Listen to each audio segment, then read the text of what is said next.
ಸ್ವಯಂ ಪಾಕ ಅಭಿಮಾನಿಗಳಿಗೆ ಸ್ವಾಗತ. ಇವತ್ತು ನಾವು ಸೀಮೆ ಅಕ್ಕಿ ಅಥವಾ ಈ ಸಾಬುದಾನ ಅಂತ ಕರೀತಾರಲ್ಲ ಅದ್ರ ಪಾಯಸನ ಹೇಗೆ ಮಾಡೋದು ಅಂತ ನೋಡೋಣ. ಇದಕ್ಕೆ ಬೇಕಾಗಿರುವಂಥ ಸಾಮಗ್ರಿಗಳು: 1/4 ಕಪ್ನಷ್ಟು ಸೀಮೆ ಅಕ್ಕಿ ಅಥವಾ ಈ ಸಾಬುದಾನ ಈ ಥರ ಇರುತ್ತೆ. 1.5 ಟೇಬಲ್ ಸ್ಪೂನ್ನಷ್ಟು ತುಪ್ಪ, ಯಾಕೆಂದರೆ ನಾವು ಈ ಸೀಮೆ ಅಕ್ಕಿನ ಹುರಿಬೇಕು, ಅದರಲ್ಲಿ ಒಂಥರ ಕರ್ದಂಗೆ ಮಾಡಬೇಕು. 1 ರಿಂದ 1.5 ಟೇಬಲ್ ಸ್ಪೂನ್ನಷ್ಟು ಒಣ ದ್ರಾಕ್ಷಿ, 8 ರಿಂದ 10 ಗೋಡಂಬಿಗಳನ್ನು ಸ್ವಲ್ಪ ಈ ಥರ ಸಣ್ಣ ಸಣ್ಣದಾಗಿ ಚೂರು ಮಾಡಿ ಇಟ್ಕೊಂಡಿರಿ.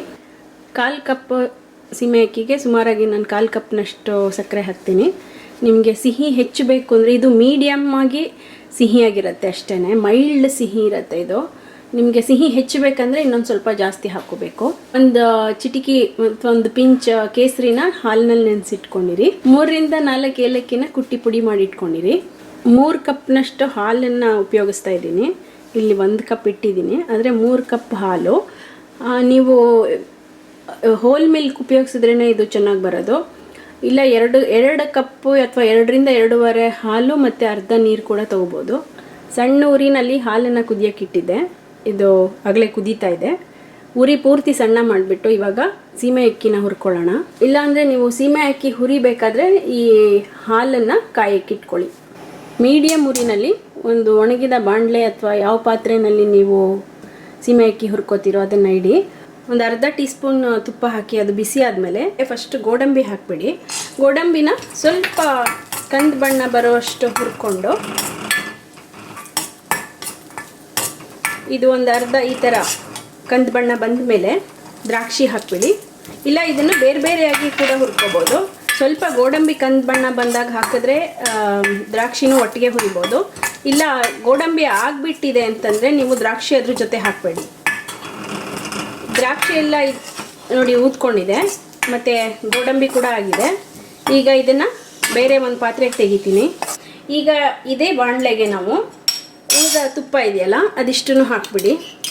ತುಪ್ಪ ಸ್ವಲ್ಪ ಚೆನ್ನಾಗಿ ಬಿಸಿ ಆಗಬೇಕು. ತುಪ್ಪ ಕಾದಿದೆಯಾ ನೋಡೋಕ್ಕೆ 1-2 ಈ ಸಾಬುದಾನ ಅಥವಾ ಈ ಸೀಮೆ ಅಕ್ಕಿ ಹಾಕಿದ್ರೆ ಅದೊಂಥರ ಕರ್ದಂಗೆ ಆಗುತ್ತೆ, ಈ ಥರ ಆಗಬೇಕು.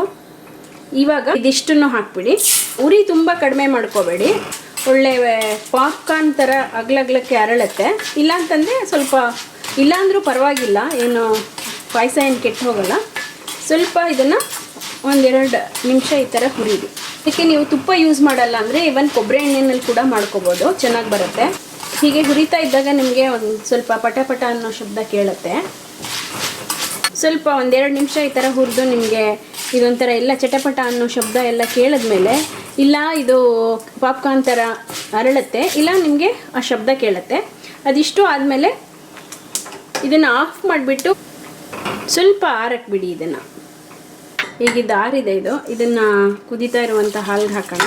ಇದನ್ನು ಹಾಕಿದ್ಮೇಲೆ ಒಂದು ಸಲ ಮಿಕ್ಸ್ ಮಾಡಿ ಇದನ್ನು ಒಂದು 20 ರಿಂದ 25 ನಿಮಿಷ ಸಣ್ಣ ಊರಿನಲ್ಲಿ ಸೀಮೆ ಅಕ್ಕಿ ಬೇಯೋ ತನಕ ಬೇಯಿಸಬೇಕು.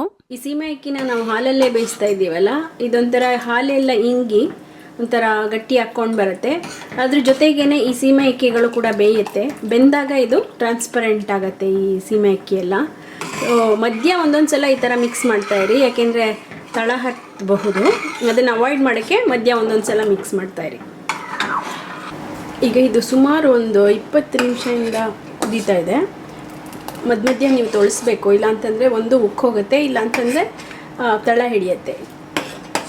ಈ ಹಾಲು ತಿಕ್ಕಾಗಿದೆ ಮತ್ತು ಇದು ಬೆಂದಿದೆ, ಈ ಸಾಬುದಾನೂ ಬೆಂದಿದೆ. ಈಗ ಕೇಸರಿ ನೆನೆಸಿಟ್ಕೊಂಡಿದ್ದೀವಲ್ಲ ಅದನ್ನು ಹಾಕೋಣ.